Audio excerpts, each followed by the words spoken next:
ഹരേ രാമ രാമ രാമ ഹരേ ഹരേ ഹരേ കൃഷ്ണ കൃഷ്ണ കൃഷ്ണ ഹരേ ഹരേ ഹരേ രാമ രാമ രാമ ഹരേ ഹരേ ഹരേ കൃഷ്ണ കൃഷ്ണ കൃഷ്ണ ഹരേ ഹരേ ഹരേ രാമ രാമ രാമ ഹരേ ഹരേ ഹരേ കൃഷ്ണ കൃഷ്ണ കൃഷ്ണ ഹരേ ഹരേ ഹരേ രാമ രാമ രാമ ഹരേ ഹരേ ഹരേ കൃഷ്ണ കൃഷ്ണ കൃഷ്ണ ഹരേ ഹരേ ഹരേ രാമ രാമ രാമ ഹരേ ഹരേ ഹരേ കൃഷ്ണ കൃഷ്ണ കൃഷ്ണ ഹരേ ഹരേ ഹരേ രാമ രാമ രാമ ഹരേ ഹരേ ഹരേ കൃഷ്ണ കൃഷ്ണ കൃഷ്ണ ഹരേ ഹരേ ഹരേ രാമ രാമ രാമ ഹരേ ഹരേ ഹരേ കൃഷ്ണ കൃഷ്ണ കൃഷ്ണ ഹരേ ഹരേ ഹരേ രാമ രാമ രാമ ഹരേ ഹരേ ഹരേ കൃഷ്ണ കൃഷ്ണ കൃഷ്ണ ഹരേ ഹരേ ഹരേ രാമ ഹരേ രാമ കൃഷ്ണ. ആ ശ്രീ ശ്രീ രാധാകൃഷ്ണൻ ടെമ്പിളിന്റെ കീഴിലുള്ള ഭാഗവതം പഠനത്തിലേക്ക് എല്ലാവർക്കും സ്വാഗതം. ഇന്ന് ഓക്കെ, എത്ര പേര് വന്നിട്ടുണ്ട്? സമയമാവണേ ഉള്ളൂ അല്ലെ? 2 മിനിറ്റ് ഉണ്ട്. ഹരേ കൃഷ്ണ. നിങ്ങൾ എല്ലാവരും ഭാഗവതം ബുക്ക് വാങ്ങിയോ? വാങ്ങാത്തവരൊക്കെ ഹരേ കൃഷ്ണ. എല്ലാരും വാങ്ങിയെന്നാണ്. എല്ലാരും മണിഭൂഷണ മാതാജി ഏകദേശം എത്ര പേര് വാങ്ങിയിട്ടുണ്ടാവും നമ്മുടെ ക്ലാസ്സില്? വാങ്ങാത്തവരുടെ എല്ലാം പേരെഴുതി കൊണ്ട് പോയായിരുന്നു. മാതാജി പറഞ്ഞ് പുസ്തകം എടുക്കാൻ പറഞ്ഞായിരുന്നു. ഇനി അല്ല, മാതാജി ഒന്നും കൂടെ ചോദിച്ചു നോക്ക് അല്ല ക്ലാസ്സില്. നമ്മൾ ഇതിലെല്ലാവരും ഒരുവിധം വാങ്ങിയെന്ന് തോന്നുന്നു മാതാജി. ഓക്കെ ഓക്കെ, ഹരേ കൃഷ്ണ. ക്ലാസ് തുടങ്ങാം അല്ലെ? അജ്ഞാനതിമിരാന്തസ്യ ജ്ഞാനാഞ്ജന ശലാകയാ ചക്ഷുരുന്മീലിതം യേന തസ്മൈ ശ്രീഗുരവേ നമഃ. ശ്രീചൈതന്യമനോഭീഷ്ടം സ്ഥാപിതം മേന ഭൂതലേ സ്വയം രൂപ കഥാ മഹ്യം ദദാതി സുപദാന്തികം. വന്ദേഹം ഗുരോ ശ്രീയുത പദകമലം ശ്രീഗുരും വൈഷ്ണവാംശ. ശ്രീരൂപം സാഗ്രജാതം സഗണരഘുനാഥാന്വിതം തം സജീവം സാദ്വൈതം സാവധൂതം പരിജനസഹിതം ശ്രീകൃഷ്ണ ചൈതന്യദേവം ശ്രീരാധാ കൃഷ്ണപാദാൻ സഗണലളിത ശ്രീവിശാഖാനിധം ഹേ കൃഷ്ണ കരുണാ സിന്ധു ദീനബന്ധോ ജഗത്പദേ ഗോപേശ ഗോപികാ കാന്ത രാധാ കാന്ത നമോസ്തുതേ. തപ്ത കാഞ്ചന ഗൗരാംഗീ രാധേ വൃന്ദാവനേശ്വരി വൃഷഭാനുസുതേ ദേവി പ്രണമാമി ഹരിപ്രിയേ. വാഞ്ചാകൽപതരൂപ്യശ്ച കൃപാ സിന്ധുഭ്യേവ പതിതാനാം പാവനേഭ്യോ വൈഷ്ണവേഭ്യോ നമോ നമഃ. നമാം വിഷ്ണുപാദായ കൃഷ്ണപ്രേഷ്ഠായ ഭൂതലേ ശ്രീമതേ ഭക്തിവേദാന്ത സ്വാമിൻ ഇതി നാമിനി. നമസ്തേ സാരസ്വതേ ദേവേ ഗൗരവാണി പ്രചാരിണേ നിർവിശേഷ ശൂന്യവാദി പാശ്ചാത്യദേശതാരിണേ. നമാം വിഷ്ണുപാദായ കൃഷ്ണപ്രേഷ്ഠായ ഭൂതലേ ശ്രീമതേ ജയപതാക സ്വാമിൻ ഇതി നാമിനി. നമാചാര്യപാദായ നിതായ കൃപപ്രദായിനേ ഗൗരകഥാദാമതായ നഗരഗ്രാമധാരിണേ.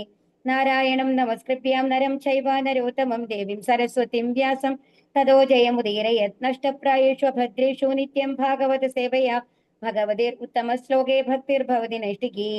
ജയ ശ്രീകൃഷ്ണ ചൈതന്യ പ്രഭു നിത്യാനന്ദ ശ്രീ അദ്വൈത ഗദാധര ശ്രീവാസാദി ഗൗരഭക്തവൃന്ദ. ഹരേ കൃഷ്ണ കൃഷ്ണ കൃഷ്ണ ഹരേ ഹരേ ഹരേ രാമ രാമ രാമ ഹരേ ഹരേ. ഹരേ കൃഷ്ണ. 24ാമത്തെ ശ്ലോകം വരയ്ക്കാണ് നമ്മൾ പറഞ്ഞിരുന്നത് അല്ലെ? 24ാമത്തെ ശ്ലോകത്തിൽ എന്താണ്? ശിശുമാര വലയത്തിനെ കുറിച്ചിട്ടൊക്കെയാണ് പറഞ്ഞത്. അതിന്റെ അടുത്ത് ധ്രുവ നക്ഷത്രം ഉണ്ടെന്ന് പറഞ്ഞു. അതിന്റെ അടുത്താണ് ആരുള്ളത്? ക്ഷീരോദക സായി വിഷ്ണുവിന്റെ പ്രാദേശിക ലോകം എന്ന് പറയുന്നത്. അപ്പൊ ക്ഷീരോദക സായി വിഷ്ണുവിന്റെ ആ ശയിക്കുന്ന പാൽക്കടലിന്റെ അടുത്താണ് എന്തുള്ളത്? ധ്രുവ നക്ഷത്രം ഉള്ളത്. ഇത് ശരിക്കും പറഞ്ഞു കഴിഞ്ഞാല് നമ്മളൊരു ഡോൾഫിൻ ഉണ്ടല്ലോ, ആ ഡോൾഫിന്റെ ഒരു ഷേപ്പ് ആയിട്ടാണ് ഈ ശിശുമാര വലയത്തിനെ പറയുക. അപ്പൊ അതിന്റെ വാലിന്റെ ഭാഗത്താണ് ഈ ധ്രുവ നക്ഷത്രം വരുന്നത് എന്നാണ് പറയുന്നത്. പിന്നെ എന്താ പറഞ്ഞത്? സുഷുമ്ന വഴി താരാപഥത്തിലേക്ക് കടന്നു പോകും അല്ലെ? അപ്പൊ ഇവിടെ എന്താണ്? പ്രാദേശിക ലോകം സ്ഥിതി ചെയ്യുന്നു. അവിടെ എത്തുന്നതിന് മുമ്പ് ബ്രഹ്മലോകത്തെ എത്താൻ യോഗി താരാപഥത്തെ തരണം ചെയ്യുന്നു. ഇനി ബ്രഹ്മലോകത്തേക്കുള്ള മാർഗമധ്യ യോഗി അഗ്നിദേവന്റെ വൈശ്വാനര ലോകത്തേക്ക് എത്തിച്ചേരുന്നു എന്നുള്ളതാണ് പറയുന്നത് അല്ലെ? വൈശ്വാനര ലോകം എന്ന് പറയുന്നത് അഗ്നിദേവന്റെ ലോകമാണ്. അപ്പൊ അഗ്നി എല്ലാത്തിനെയും, അതായത് എന്ത് മാലിന്യം, അഗ്നിക്ക് പക്ഷഭേദമൊന്നുമില്ല അല്ലെ? എന്തിട്ടാലും കഴിക്കും അതിന്റെ ഉള്ളില്. അതായത് പഞ്ചഭൂത നിർമ്മിതമായിട്ടുള്ള എന്ത് സാധനങ്ങളാണെങ്കിലും അഗ്നിയിലിട്ട് കഴിഞ്ഞാൽ എന്താവും? അത് ദഹിച്ചു പോകും എന്നുള്ളതാണ്. നല്ലതായാലും ശരി, ചീത്തയായിട്ടും ശരി. അതുപോലെ തന്നെയാണ് നമ്മുടെ എല്ലാ ഭൗതിക കർമ്മങ്ങളെയും അത് നശിപ്പിക്കുന്നു എന്നുള്ള ഒരു കൺസെപ്റ്റ് ആണ് ഇവിടെ പറയുന്നത്. അതായത് പുണ്യമായാലും പാപമായാലും അങ്ങനെ നമ്മൾ ശുദ്ധീകരിക്കപ്പെടുന്നു എന്നുള്ളതാണ്. എല്ലാ മാലിന്യങ്ങളെയും ശുദ്ധീകരിക്കുന്നു എന്നുള്ളതാണ് ആ വൈശ്വാനര ലോകത്തേക്ക് നമ്മൾക്ക് എത്തുമ്പോ എന്നാണ് ഇതിനു മുമ്പത്തെ അധ്യായത്തിൽ പറഞ്ഞത് അല്ലെ? ഇനി നഭോമണ്ഡലത്തിലെ താരാപഥത്തെ വിശ്വപ്രപഞ്ചത്തിലെ അത്യുന്നത ലോകമായ ബ്രഹ്മലോകത്തിലേക്ക് നയിക്കുന്ന മാർഗമായിട്ട് ഇതില്. അപ്പൊ ഈ താരാപഥം എന്ന് പറയുന്നത് എന്താണ്? നമ്മുടെ ബ്രഹ്മലോകത്തിലേക്ക്. അപ്പൊ അതിന് മേലെയാണ് ബ്രഹ്മലോകം. അപ്പൊ ബ്രഹ്മലോകത്തിലേക്ക് എത്തണമെന്നുണ്ടെങ്കിൽ ഒരുപാട് ക്വാളിഫിക്കേഷൻസ് വേണം. അത്ര എളുപ്പമല്ല. നമ്മൾ ആധ്യാത്മിക ലോകത്തേക്ക് പോകുന്ന അത്രയ്ക്ക് വേണ്ടാന്നുണ്ടെങ്കിലും അത്യാവശ്യം സത്വഗുണത്തിന്റെ ആ പരകാഷ്ഠയിൽ എത്തിയ ഒരാൾക്ക് മാത്രമാണ് ഇവിടെ എത്താൻ പറ്റുള്ളൂ, ബ്രഹ്മലോകത്തിലേക്ക് എത്താൻ പറ്റുള്ളൂ എന്നുള്ളതാണ് ഇതിനു മുമ്പത്തെ ശ്ലോകത്തിൽ നമ്മൾ പറഞ്ഞു നിർത്തിയത്. അപ്പൊ ഇനി ശ്ലോകം 25ലേക്ക് പോകാം. ഓം നമോ ഭഗവതേ വാസുദേവായ, ഓം നമോ ഭഗവതേ വാസുദേവായ, ഓം നമോ ഭഗവതേ വാസുദേവായ. ചൊല്ലിക്കോളൂ. ഓം നമോ ഭഗവതേ ഭഗവതേ വാസുദേവായ നമോ ഭഗവതേ വാസുദേവായ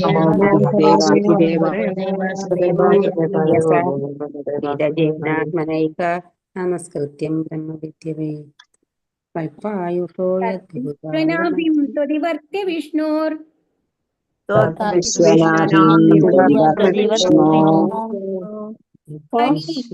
വിരജൈനാത്മനൈകഃ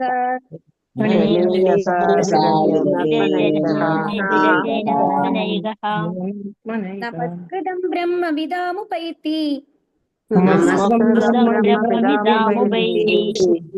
കൽപ്പായുഷോ യദ്വിബുധാരമന്തെ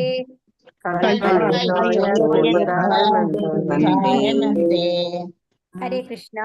തത് അത് വിശ്വനാഭി വിശ്വരൂപത്തിന്റെ നാഭി തു എന്നാൽ അതിവർത്തിയ തരണം ചെയ്യുന്നു വിഷ്ണോഹോ ഭഗവാൻ വിഷ്ണുവിന്റെ അനീയസ യോഗ പരിപൂർണത നിമിത്തം വിരജേന പരിശുദ്ധരാക്കപ്പെട്ടവരാൽ ആത്മന ദിവസത്തെയാൽ ഏകഹ തനിച്ച് നമസ്കൃതം ആരാധ്യമായ ബ്രഹ്മവിദാം അതീന്ദ്രിയമായി അവസ്ഥിതരായവരുടെ ഉപൈത്തി പ്രാപ്തമാക്കുന്നു.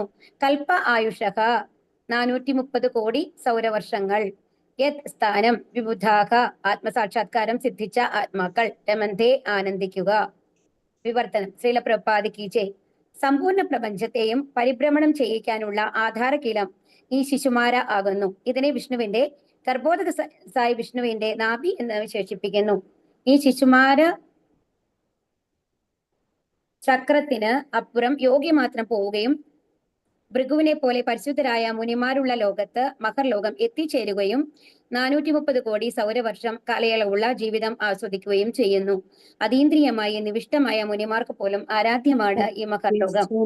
നമ്മൾ ഇവിടെ പറഞ്ഞു അല്ലെ, ഇതിനു മുമ്പത്തെ ശ്ലോകത്തിന്റെ അവസാനത്തെ ഭാഗത്ത് എന്താ പറഞ്ഞത്? നഭോമണ്ഡലത്തിലെ ആകാശഗംഗയെ വിശ്വപ്രപഞ്ചത്തിലെ അത്യുന്നത ലോകമായ ബ്രഹ്മലോകത്തേക്ക് നയിക്കുന്ന മാർഗമായി ഇതിൽ ആവിഷ്കരിച്ചിരിക്കുന്നത്. ഇവിടെ ആകാശഗംഗ എന്നാണ് പറഞ്ഞിരിക്കുന്നത് അല്ലെ. ഹരേ കൃഷ്ണ. ദയവ് ചെയ്ത് എല്ലാവരും മ്യൂട്ടിലിരിക്കണേ. ഹരേ കൃഷ്ണ. അപ്പൊ ഇവിടെ ആകാശഗംഗ എന്ന് പറഞ്ഞു കഴിഞ്ഞാൽ എന്താണെന്ന് ആർക്കെങ്കിലും അറിയാമോ? ഐഡിയ ഉണ്ടോ? ഹരേ കൃഷ്ണ. ആകാശഗംഗ എന്ന് പറയുന്നത് നമ്മുടെ കാരണോദക സായി, നമ്മൾക്ക് സൃഷ്ടിയൊക്കെ നമ്മൾ ഇതിനു മുമ്പ് പഠിച്ചിട്ടുണ്ട് അല്ലെ. കാരണോദക സായി വിഷ്ണുവിൽ നിന്നാണ് എന്ത് വരുന്നത്? എവിടെയാണ് കാരണോദക സായി വിഷ്ണു ശയിക്കുന്നത്? ഹരേ കൃഷ്ണ. കാരണ സമുദ്രത്തിലാണ് കാരണോദക സായി. അതിൽ നിന്നാണ് പ്രപഞ്ചങ്ങൾ വരുന്നത് അല്ലെ. ആ കാരണോദക സായി വിഷ്ണു ഉച്ഛസിക്കുമ്പോഴാണ് പ്രപഞ്ചങ്ങൾ വരുന്നത് അല്ലെ. അപ്പൊ ആ കാരണോദക സായി വിഷ്ണുവിന്റെ ആ കാരണ ഓഷ്യൻ ഉണ്ടല്ലോ, വാമനദേവൻ വന്നു കഴിഞ്ഞിട്ട് മഹാബലിയുടെ ആ കഥ എല്ലാവർക്കും അറിയുന്നതാണ് അല്ലെ. രണ്ടാമത്തെ അടി വെക്കുമ്പോ എന്താ ഉണ്ടാവുന്നത്? ആ തള്ളവിരലിന്റെ അറ്റം വന്നു കഴിഞ്ഞിട്ട് എന്ത് ഉണ്ടാവും? ഇവിടെ ആ എന്താ പറയാ, എല്ലാ പാളികളെയും ഭേദിച്ചുകൊണ്ട് ആ കാരണ ഓഷന്റെ അവിടെയുള്ള പാളി വന്നു കഴിഞ്ഞിട്ട് ഒരു ചെറിയൊരു ഹോള് വരും എന്നാണ് പറയുന്നത്. ഭഗവാന്റെ വിരലിന്റെ അറ്റം അവിടെ കൊണ്ടിട്ട്. അപ്പൊ അതിൽ നിന്ന് എന്തുണ്ടാവുന്നു? ആ സമുദ്രജലം മുഴുവൻ താഴത്തേക്ക് ഒഴുകുകയാണ് ചെയ്യുന്നത്. അപ്പൊ ആ സമുദ്രജലം ആണ് ആകാശഗംഗ എന്ന് പറയുന്നത്. അത് വന്നു കഴിഞ്ഞിട്ട് ഈ 7 ആവരണങ്ങളൊക്കെ കടന്നു കഴിഞ്ഞിട്ട് താഴത്തേക്ക് വരികയാണ് ചെയ്യുന്നത്. അപ്പൊ ഈ ആകാശഗംഗ എന്ന് പറയുന്നത് അതിന് എന്ത് കളറാണെന്നാണ് പറയുന്നത്? കുങ്കുമ നിറാണെന്നാണ് പറയുന്നത്. കാരണം എന്താണെന്നുണ്ടെങ്കിൽ അവിടെ കാരണോദക സായി വിഷ്ണുവിനെ തഴുകുന്നതാണ് ആ ജലം അല്ലെ, കാരണ സമുദ്രത്തിലെ ജലം എന്ന് പറയുന്നത്. അപ്പൊ ഭഗവാന്റെ കാലുകൾ എങ്ങനെയുള്ളതാണ്? ആ ചെന്താമര തളിരിൽ പോലെയുള്ള കാലുകൾ എന്നാണ് നമ്മൾ എപ്പോഴും പറയാ. ചുവന്ന നിറം ഉണ്ടാവും അതില്, റെഡ് കളറ്.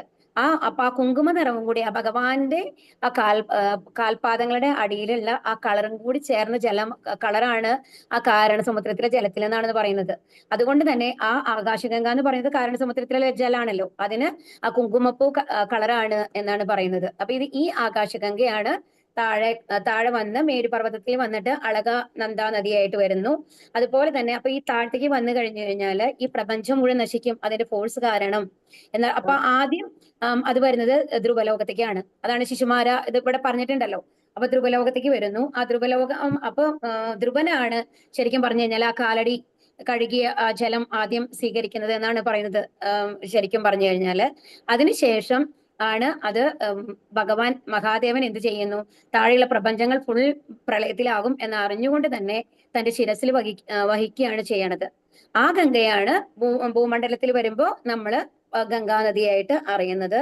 അതുകൊണ്ടാണ് ആ ഭഗവാന്റെ തൃപ്പാദങ്ങളെ തഴുകി വന്ന് ആ ശുദ്ധഭക്തനായിട്ടുള്ള മഹാദേവന്റെ ആ ശിരസിൽ 1000 സൗരവർഷം വഹിച്ച ആ നദിയിലെ ആ നദീജലമാണ് ഗംഗാനദിയുടെ ജലമായിട്ട് നമ്മള് അറിയുന്നത്. അതുകൊണ്ടാണ് ഗംഗാനദിയിൽ കുളിച്ചു കഴിഞ്ഞാൽ പാപങ്ങളൊക്കെ പോകും എന്ന് പറയുന്നത് കേട്ടോ. ഇതാണ് ആകാശഗംഗയുടെ ഇത് ഐതിഹ്യം എന്ന് പറയുന്നത്.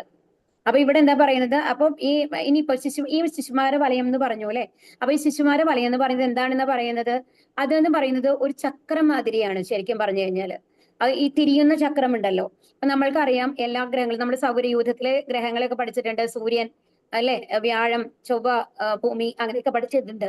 അതിന്റെ ഒപ്പം ഉപഗ്രഹമായിട്ട് നമ്മൾ ചന്ദ്രൻ പറയും. പക്ഷെ നമ്മളുടെ ഐതിഹ്യങ്ങളില് ചന്ദ്രനെ ഒരു ഗ്രഹമായിട്ടാണ് ഒരു സ്റ്റാർ മാതിരിയാണ് ഇവിടെ പറയുന്നത് അല്ലെ. അപ്പൊ ശരിക്കും പറഞ്ഞു കഴിഞ്ഞാൽ സൂര്യദേവൻ എന്നുള്ളതാണ് പറയുന്നത്, ഒരു ഗ്രഹം എന്നുള്ളതിനേക്കാൾ കൂടുതൽ. അപ്പൊ അതുകൊണ്ട് ഇതെല്ലാം ഉൾക്കൊള്ളുന്നതാണ് എന്തെന്ന് പറയുന്നത് ഈ ശിശുമാര എന്ന് പറയുന്നത്. അപ്പൊ അതിന്റെ ആ നടുവ് പൈവോട്ട് അല്ലാതെ ആക്സിസ് എന്ന് പറയില്ല, നമ്മൾ പറയില്ല നടുവിലത്തെ അച്ചുതണ്ട്, അതിന്റെ ആ ഇതെന്ന് പറയുന്നത് എന്താണ്, ഭഗവാന്റെ ഗർഭോദക സവിഷ്ണുവിന്റെ പൊക്കിൽ കൂടിയാണ്. അപ്പൊ ആ പൊക്കിൽ കൂടിയെ ആധാരമാക്കിയിട്ടാണ് ഇത് കറങ്ങിക്കൊണ്ടിരിക്കുന്നത് എന്നാണ് പറയുന്നത്. അപ്പൊ നമ്മുടെ ഈ സൗരയൂഥം എന്ന് പറയുന്ന എല്ലാ ഗ്രഹങ്ങളൊക്കെ ഏതിൽ വരും, ഈ ശിശുമാര ചക്രത്തിൽ വരും. അതിന്റെ തൊട്ടടുത്ത് തന്നെയാണ് ധ്രുവ നക്ഷത്രം ഉള്ളത്. ഈ ശിശുമാര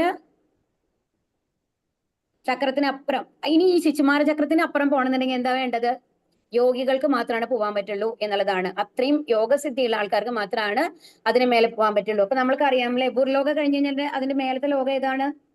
ഹരേ കൃഷ്ണ.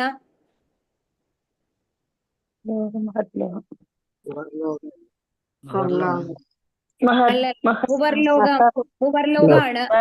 നമ്മുടെ ഈ ഭൂർലോകത്തിന് മേലെടുത്ത് ഭൂർലോകം എന്ന് പറയുന്നതാണ് നമ്മുടെ ഭൂമി പറയുന്നത്. അത് കഴിഞ്ഞ് ഭൂവർലോകമാണ്. ഭൂവർലോകത്തിലാണ് നമ്മളെ സൂര്യനും ചന്ദ്രനും എന്നൊക്കെ പറയില്ലേ, നക്ഷത്രങ്ങള്. ചന്ദ്രനും അതായത് സൂര്യനും നക്ഷത്രങ്ങളൊക്കെയുള്ള ലോകമാണ് ഭൂവർലോകം എന്ന് പറയുന്നത്. അത് നമ്മുടെ ഭൂമിയുടെ മേലെയുള്ളതാണ്. അതിന് മേലെയുള്ളതാണ് സ്വർഗലോകം. സ്വർഗലോകത്തിലാണ് ഇന്ദ്രനും ബാക്കിയുള്ള ദേവതമാരൊക്കെ ഉള്ളത് കേട്ടോ. അതിന്റെ മേലത്തെ ലോകമാണ് ഈ മഹർലോകം എന്ന് പറയുന്നത്.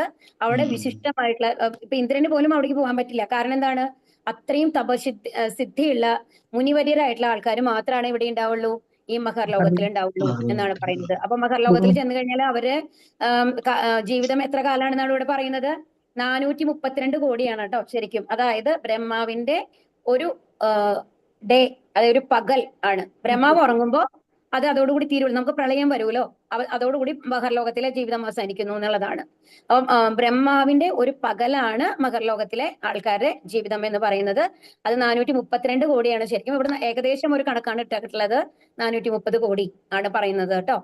അതീന്ദ്രിയമായ നിമിഷ്ടമായ മുനിമാർക്ക് പോലും ആരാധ്യമാണ് ഈ മഹർലോകം. അപ്പൊ എന്താണ് പറയുന്നത്, അത്രയും തപസ്തിയുള്ള വരിഷ്ഠരായിട്ടുള്ള വര്യമാർക്ക് മാത്രമാണ് അവിടെ പ്രവേശനമുള്ളൂ. അതായത് സ്വർഗ്ഗലോകത്തിലേക്ക് വരയ്ക്കും നമ്മൾക്ക് എത്താൻ കുറച്ചും കൂടി എളുപ്പമാണ്. അവിടെ എന്ന് പറയുമ്പോൾ ഭൗതിക സുഖങ്ങൾ ആസ്വദിക്കുന്ന ഒരു സ്ഥലമാണ്. പക്ഷെ ഈ മഹർലോകം തൊട്ട് വന്നു കഴിഞ്ഞിട്ട് ഓൺലി എന്താണ്, ഭഗവത് ഭക്തി മാത്രമേ ഉള്ളൂ അവിടെ. അവിടെ എന്ന് പറയുമ്പോൾ ഒരു ഗൃഹസ്ഥാശ്രമം എന്നുള്ള കൺസെപ്റ്റ് ഇല്ല. അതാണ് നമ്മൾ മനസ്സിലാക്കേണ്ടത്. സ്വർഗ്ഗലോകം വരയ്ക്കാണ് ഗൃഹസ്ഥന്മാരായിട്ടുള്ള ആൾക്കാരുള്ളൂ. ശ്ലോകം 26. ഓം നമോ ഭഗവതേ വാസുദേവായ, ഓം നമോ ഭഗവതേ വാസുദേവായ, ഓം നമോ ഭഗവതേ വാസുദേവായ. ചൊല്ലിക്കൊള്ളു. ഓം നമോ ഭഗവതേ വാസുദേവായ. ഓം നമോ ഭഗവതേ വാസുദേവായ. അധോ അനന്തസ്യ മുഖാനലേന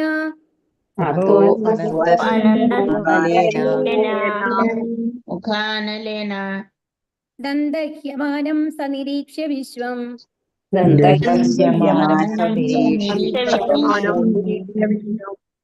നിർയാതി സിദ്ധേശ്വരയുഷ്ടധീഷ്ണിം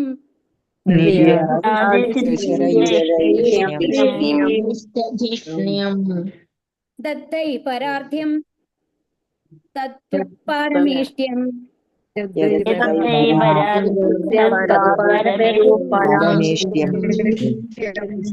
ഹരേ കൃഷ്ണ. അതോ അനന്തരം അനന്തസ്യ പരമദിവ്യോത്തമ പുരുഷന്റെ അവതാരവും ഭഗവാൻ വിശ്രമിക്കുന്നതുമായ അനന്തന്റെ മുഖ അനലേന അദ്ദേഹത്തിന്റെ വായിൽ നിന്നും ഉദ്ഭവിക്കുന്ന അഗ്നിയിൽ ദന്തഹ്യമാനം സാരമായി തീരുന്നു. സഹ അദ്ദേഹം നിരീക്ഷ്യ ഇത് ദർശിച്ച് വിശ്വപ്രപഞ്ചം നിറയാതി പുറത്തേക്ക് പോകുന്നു. സിദ്ധേശ്വര യുഷ്ടധീഷ്ണ്യം പരിശുദ്ധരായ മഹാത്മാക്കളാൽ ഉപയോഗിക്കപ്പെടുന്ന വിമാനം ആകാശയന്ത്രം. യത് ആ സ്ഥലം ദൈ പരാർത്ഥ്യം എത്രയാണെന്ന് എനിക്ക് 15 കോടിയാണെന്നാണ്. അല്ല കേട്ടോ,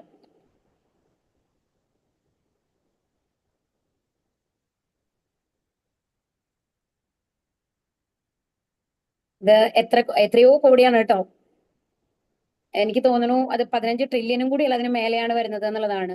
1548 ട്രില്യൺ ആണെന്നാണ് കേട്ടോ. 15,450 ആയിരിക്കും മാതാജി. 1548 ട്രില്യൺ ആണ് എന്നാണ് തോന്നുന്നത് അതില്. കാരണം ഒരുപാട് കോടികളാണ് അവിടെ വരുന്നത് കേട്ടോ. അത് ഉദാത്തമായ പാരമേഷ്ട്യം ബ്രഹ്മദേവം വസിക്കുന്ന സത്യലോകം. 154 അല്ലേ വരെയുള്ളൂ. നോക്കാം. 154 കോടിയായിരിക്കും. അല്ലല്ലോ, അതിനേക്കാളും അധികം അല്ലേ വരുന്നത്? 480 കോടിയാണ്.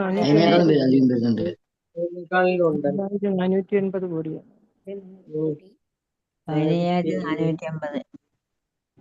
15,450 കോടിയും 15,450 കോടി മാതാജി, അങ്ങനെ ആവും. അതാണ് 15,480 കോടിയാണ് വരുന്നത് കേട്ടോ. 10 കോടി. അപ്പൊ 15,480 കോടി ക്രോർസ് ആണ് വരുന്നത്. അതോ 1,50,000 അറിഞ്ഞൂടാ, അത്രയാണ് വരുന്നത്. എന്തായാലും അത്രയും കാലാണ് വരുന്നത്. വിവർത്തനം. സമ്പൂർണ്ണ പ്രപഞ്ചത്തിന്റെയും അന്തിമ സംഹാര വേളയിൽ കൽപ്പാന്ത കാലത്ത് അഥവാ ബ്രഹ്മദേവന്റെ ജീവിത കാലാവധി അവസാനിക്കുമ്പോൾ അനന്തന്റെ വായിൽ നിന്നും ഒരു തീനാളം ഉദ്ഭവിക്കുന്നു. വിശ്വപ്രപഞ്ചത്തിലെ സർവ്വലോകങ്ങളും ആ അഗ്നിയിൽ ചാരമായി തീരുന്നത് ദർശിക്കുന്ന യോഗി ഉത്കൃഷ്ടരായ പരിശുദ്ധാത്മാക്കൾ ഉപയോഗിച്ച ആകാശവിദ്യയാൽ സത്യലോകത്തേക്ക് ഗമിക്കുന്നു. സത്യലോകത്തിലെ ആയുസ് അതാണ് ഇവിടെ എഴുതിയിരിക്കുന്നത്.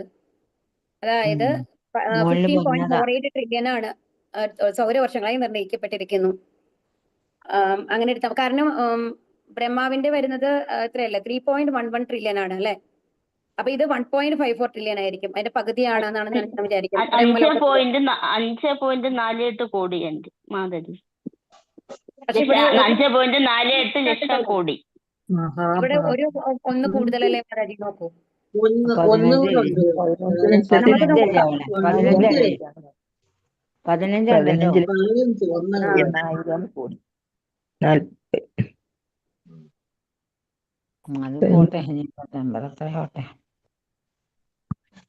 ശരിക്കും പറഞ്ഞാല് 1 ലാഖ്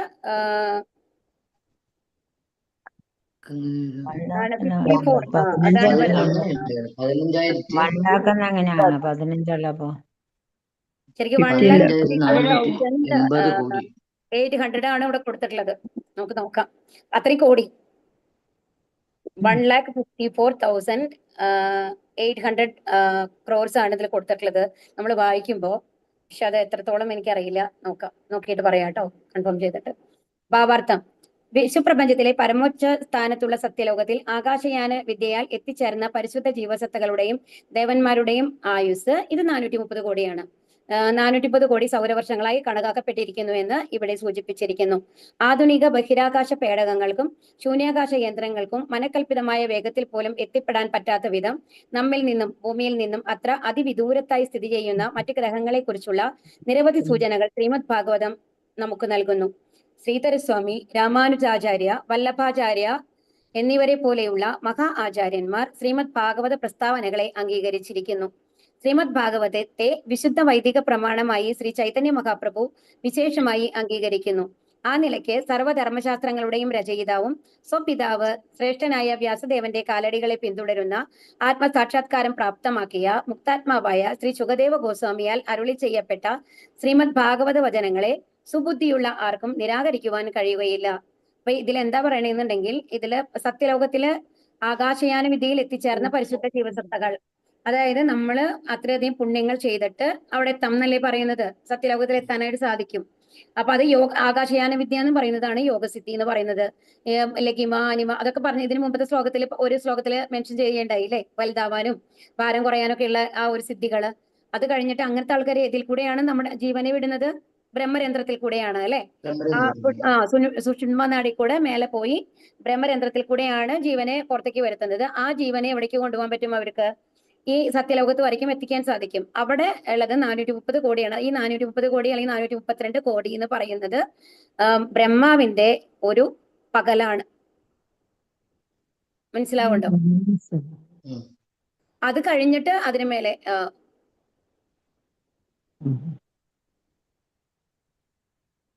അതെ 430 കോടിയാണ് ഇവിടെ വരുന്നത് കേട്ടോ. അപ്പൊ ആധുനിക ബഹിരാകാശ പേടകങ്ങൾക്കും ശൂന്യാകാശ യന്ത്രങ്ങൾക്കും മനക്കൽപ്പിതമായ വേഗത്തിൽ പോലും എത്തിപ്പെടാൻ പറ്റാത്ത വിധം നമ്മിൽ നിന്നും അത്ര വിദൂരത്താണ്.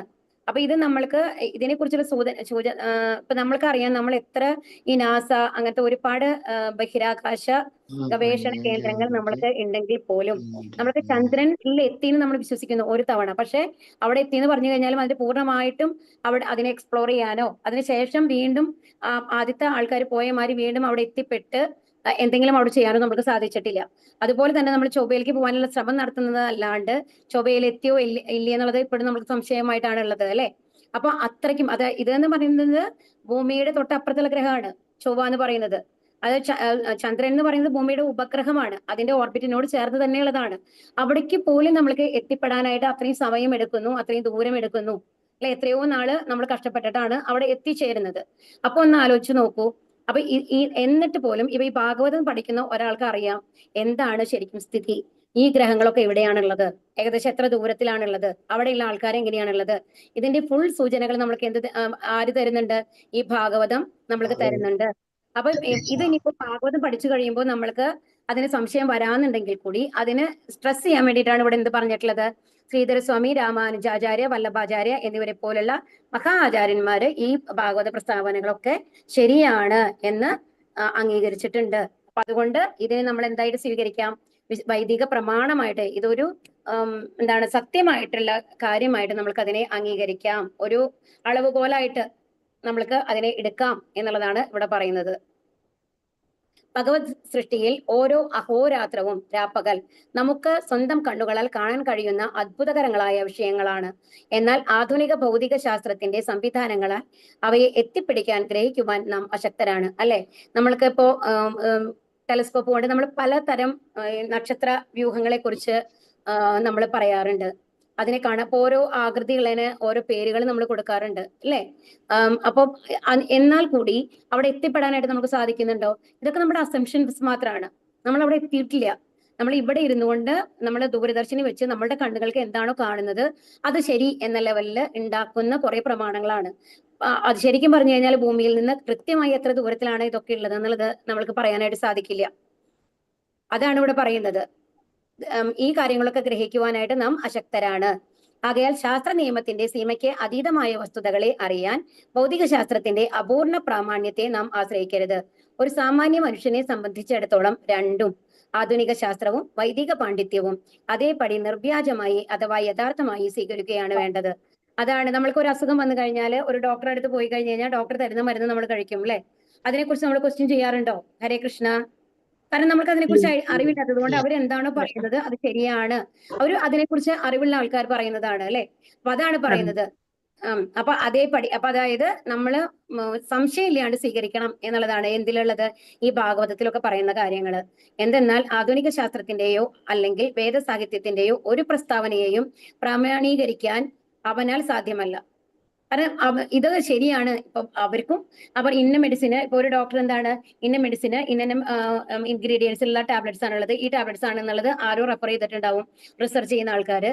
നമ്മുടെ ഡോക്ടർ വന്നു കഴിഞ്ഞിട്ട് അത് നമ്മൾക്ക് തരുന്നു. പക്ഷെ ആ ഡോക്ടർക്കും അറിയില്ല എന്തെന്ന് അതിൽ കറക്റ്റ് ആയിട്ട് ഇന്ന കാര്യങ്ങളാണ് ഇത്ര പ്രൊപ്പോർഷനിലാണോ ഉള്ളത് എന്നുള്ളത് ആ ഡോക്ടർക്കും അറിയില്ല. ആ ഡോക്ടർ വിശ്വസിച്ച് നമ്മൾക്ക് തരികയാണ് ചെയ്യുന്നത് അല്ലെ. അപ്പൊ അതുകൊണ്ട് ആർക്കും അതിനെ പൂർണ്ണമായിട്ടും ശരിയാണ് എന്ന് പറയാൻ പറ്റില്ല എന്നുള്ളതാണ്. ഒരു ട്രയൽ ആൻഡ് എറർ മെത്തേഡ് എന്ന് പറയില്ലേ, അതാണ് നമ്മൾ സ്വീകരിച്ചുകൊണ്ടിരിക്കുന്നത്. ആകയാൽ ഒരു സാധാരണക്കാരനെ സംബന്ധിച്ചിടത്തോളം ഇവ രണ്ടും അല്ലെങ്കിൽ ഇവയിൽ ഏതെങ്കിലും ഒന്നിനെ വിശ്വസിക്കുന്നതാണ് ഉത്തമം. എങ്കിലും വൈദിക രീതിയിലുള്ള അറിവാണ് കൂടുതൽ പ്രമാണയുക്തം. എന്തെന്നാൽ അത് ബദ്ധാത്മാക്കളുടെ യാതൊരു ന്യൂനതകളും ഇല്ലാത്ത മുക്താത്മാക്കളും വിശ്വസ്തരും വ്യുൽപ്പന്നരുമായ ആചാര്യന്മാരാൽ അംഗീകരിക്കപ്പെട്ടതാണ്. ആധുനിക ശാസ്ത്രജ്ഞർ അനവധി തെറ്റുകുറ്റങ്ങൾക്ക് വിധേയരായ ബദ്ധാത്മാക്കളാണ്. ആകയാൽ ശ്രേഷ്ഠരായ മഹാ ആചാര്യന്മാരാൽ ഐകകണ്ഠ്യേന അംഗീകരിച്ചിട്ടുള്ള ശ്രീമദ് ഭാഗവതം പോലെയുള്ള പ്രമാണയുക്ത വൈദിക ഗ്രന്ഥങ്ങളെ സ്വീകരിക്കുന്നതാണ് ഏറ്റവും ഉത്തമം. ഇവിടെ എന്താ പറയുന്നത് എന്നുണ്ടെങ്കിൽ, ഇപ്പൊ ആധുനിക ശാസ്ത്രത്തിന്റെ ഒരു ഇതാണ് നമ്മൾ പറഞ്ഞത്. നമ്മളൊരു ഡോക്ടറെ അടുത്ത് പോകുമ്പോൾ എന്നുള്ളത് നമ്മളത് വിശ്വസിച്ച് നമ്മൾ അതിനെ സ്വീകരിക്കുകയാണ് ചെയ്യുന്നത്, അല്ലെ? അതുപോലെ തന്നെ നമ്മൾ എന്താണ് ഈ വൈദിക പ്രമാണങ്ങളും നമ്മുടെ ആധുനിക ശാസ്ത്രജ്ഞന്മാര്, നമ്മൾക്ക് 4 ഡിഫക്ട്സ് ഉണ്ടെന്ന് നമ്മൾക്ക് അറിയാം, അല്ലെ? എന്തൊക്കെയാണ്? നമ്മൾക്ക് ചീറ്റിംഗ് പ്രൊപ്പൻസി ഉണ്ട്, നമ്മുടെ ഇന്ദ്രിയങ്ങളൊന്നും പൂർണ്ണമല്ല, നമ്മൾക്ക് തെറ്റ് ചെയ്യാനുള്ള ഒരു പ്രവണതയുണ്ട്. ഇതൊക്കെ നമ്മൾക്ക് അറിയുന്ന കാര്യങ്ങളാണ്. അപ്പൊ നമ്മളുടെ ഇന്ദ്രിയങ്ങളൊന്നും പൂർണ്ണമല്ലാത്തത് കൊണ്ട് ആ ഇന്ദ്രിയങ്ങൾ കൊണ്ട് നമ്മൾ പറയുന്ന കാര്യങ്ങളായാലും അറിയുന്ന കാര്യങ്ങളായാലും പൂർണ്ണമാവണമെന്നില്ല. അപ്പൊ എന്തിനെ നമ്മൾ വിശ്വസിക്കണം? ശ്രേഷ്ഠരായിട്ടുള്ള മഹാ ആചാര്യന്മാര്, അവർക്ക് വന്നു കഴിഞ്ഞിട്ട് ഭഗവാൻ സ്വയം കൊടുത്തിട്ടുള്ള അറിവാണ്, അല്ലെ? അത് ഇന്ദ്രിയങ്ങൾ കൂടിയുള്ള അറിവല്ല. അപ്പൊ അങ്ങനെ യഥാർത്ഥ അറിവ് നേടിയിട്ടുള്ള മഹാ ആചാര്യന്മാര് പറഞ്ഞിട്ടുള്ള, വ്യാസദേവരെ പോലെയുള്ള മഹാ ആചാര്യന്മാര് പറഞ്ഞിട്ടുള്ള പ്രാമാണിക ഗ്രന്ഥങ്ങളിൽ പറയുന്ന കാര്യങ്ങള് നമ്മൾ അതേപടി സ്വീകരിക്കണം. അതാണ് ഏറ്റവും ഉത്തമം. അതിലൊരിക്കലും, കാരണം ഭഗവാൻ കൊടുത്ത അറിവാണ്. ഭഗവാൻ എന്താണ്? പൂർണ്ണനാണ്. അവിടെ തെറ്റുപറ്റില്ല, അല്ലെ? അച്യുതനാണ് ഭഗവാൻ. ആ അച്യുതനായിട്ടുള്ള ഭഗവാൻ പകർന്നു നൽകിയിട്ടുള്ള അറിവ് ഒരിക്കലും തെറ്റാവാനായിട്ട് സാധ്യതയില്ല. അതുകൊണ്ട് അതിനെ പൂർണ്ണ മനസ്സോടുകൂടി പൂർണ്ണ വിശ്വാസത്തോടു കൂടിയിട്ട് സ്വീകരിക്കാൻ നമ്മൾക്ക് കഴിയണം എന്നുള്ളതാണ് ഇവിടെ പറയുന്നത്. ശ്ലോകം 27. ഓം നമോ ഭഗവതേ വാസുദേവായ, ഓം നമോ ഭഗവതേ വാസുദേവായ, ഓം നമോ ഭഗവതേ വാസുദേവായ. ചൊല്ലിക്കോളൂ. ഓം നമോ ഭഗവതേ വാസുദേവായ.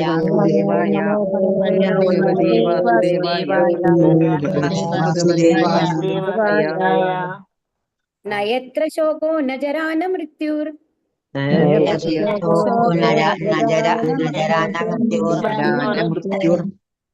നാദിർന ചോദ്വേഗരിതേ കുതശ്ചിത്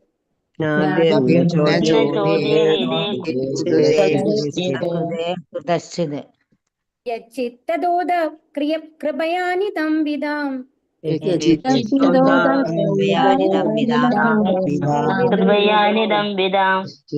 ദുരന്ത പ്രഭവാനുദർശനാത്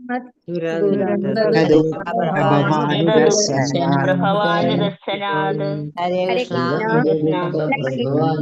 ഇവിടെ ശോകം ന ഇല്ല, ജര വാർദ്ധക്യം ന ഇല്ല, മൃത്യു മരണം ന ഇല്ല, അർത്ഥിവേദനകൾ ന ഇല്ല, ച മാത്രവുമല്ല ഉദ്വേഗ ഉത്കണ്ഠകൾ ഋത്തെ രക്ഷിക്കുകയും ഒഴിവാക്കുകയും കുതച്ചിത് പലപ്പോഴും യത് തന്നിമിത്തം ചിത് അവബോധം തതഹ ആകയാൽ അധഹ കരുണ കൃപയ അവ്യാജമായ അനുകമ്പയാൽ അൻ ഇതം വിധാം ഭക്തിയുത സേവനത്തെ കുറിച്ച് അജ്ഞരായവരുടെ ദുരന്ത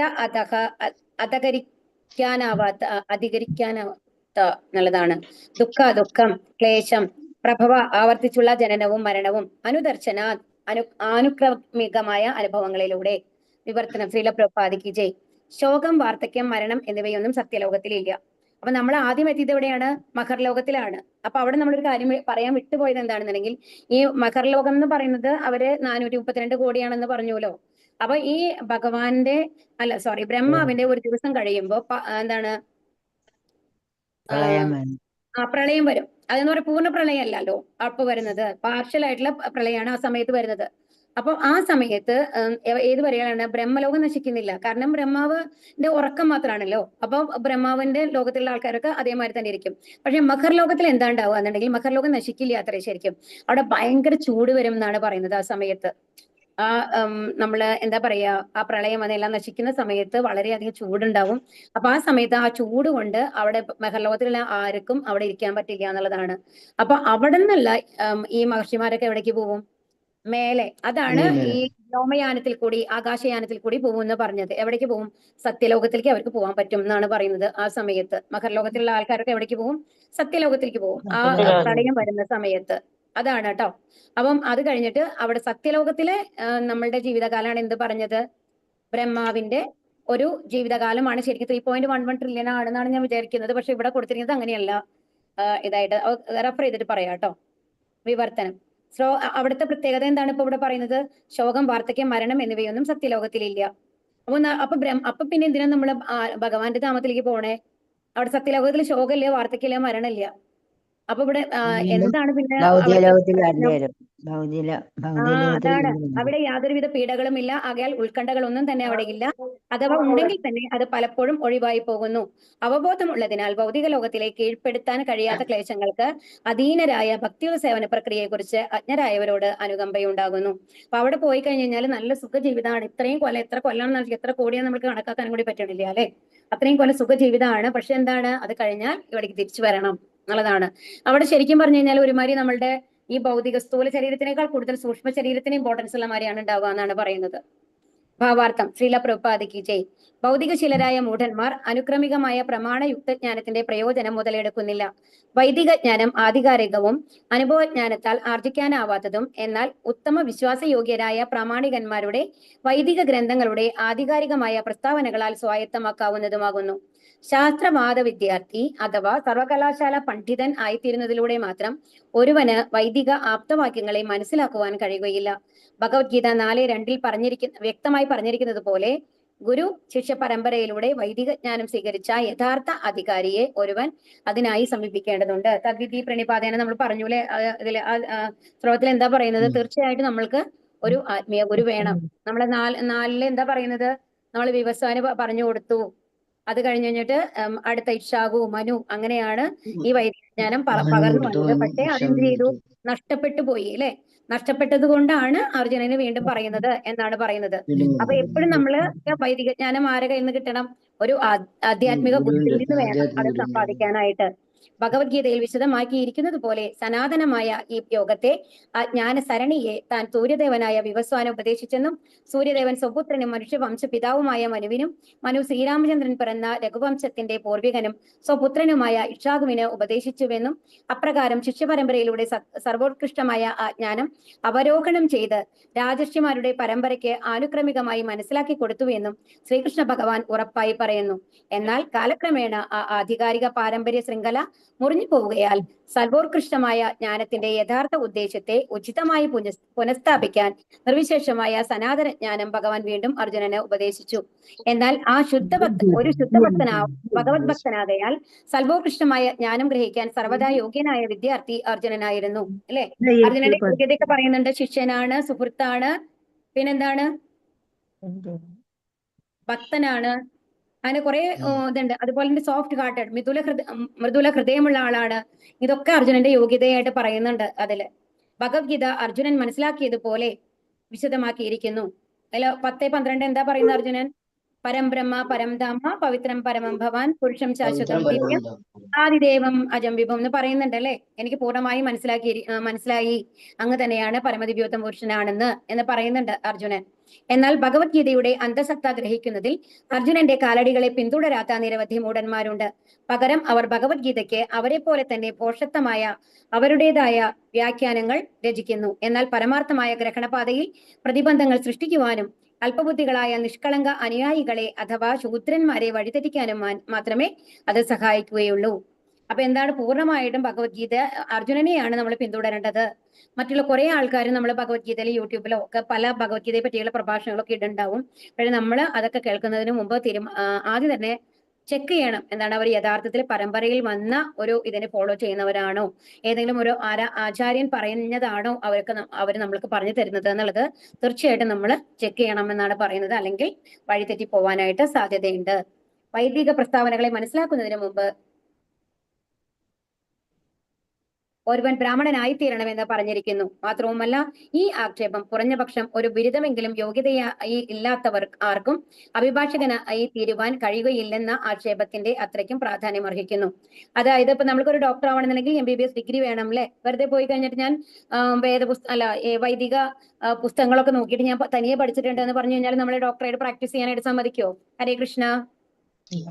ഇല്ല. അതുപോലെ തന്നെ ഒരു വക്കീലാവണമെന്നുണ്ടെങ്കിൽ വക്കീലിന്റെ പരീക്ഷ പഠിച്ച് പാസ്സായി ആ ഒരു ബിരുദ സർട്ടിഫിക്കറ്റ് നമ്മുടെ കയ്യിലുണ്ടെങ്കിൽ മാത്രമാണ് നമ്മൾക്ക്, അതും 4 കൊല്ലം അവിടെ പഠിച്ചു അല്ലെങ്കിൽ 5 കൊല്ലം അവിടെ പഠിച്ചു എന്ന് പറഞ്ഞിട്ട് കാര്യമില്ല. നമ്മൾ പരീക്ഷ എഴുതി പാസ്സായ സർട്ടിഫിക്കറ്റ് വേണം അല്ലെ. അപ്പൊ അതുപോലെ തന്നെയാണ് എന്ത് വേണം? ഒരു യോഗ്യത ഇല്ലാത്ത ആൾക്കാർക്ക് ഒരു ബ്രാഹ്മണനായിട്ട് തീരാൻ പറ്റില്ല. ബ്രാഹ്മണന്റെ യോഗ്യതകൾ വേണം. 26 ഗുണങ്ങൾ നമ്മൾ പറയുന്നുണ്ട് അല്ലെ. അത്തരമൊരു അതെ. ആക്ഷേപം പുരോഗമന പാതയിൽ ആർക്കും ഒരു പ്രതിബന്ധവുമാകുകയില്ല. എന്നാൽ വിശിഷ്ടമായ ശാസ്ത്രത്തിന്റെ നിയതമല്ലാത്ത ഗ്രഹണത്തിന് അത്തരം ഒരു ആക്ഷേപം അത്യാവശ്യമാണ്. യോഗ്യരല്ലാത്ത ബ്രാഹ്മണരാൽ വൈദിക ജ്ഞാനം ദുർവ്യാഖ്യാനം ചെയ്യപ്പെടുന്നു. അതാണ് മുറി വൈദ്യൻ ആളെ കൊല്ലും പറയും അല്ലെ.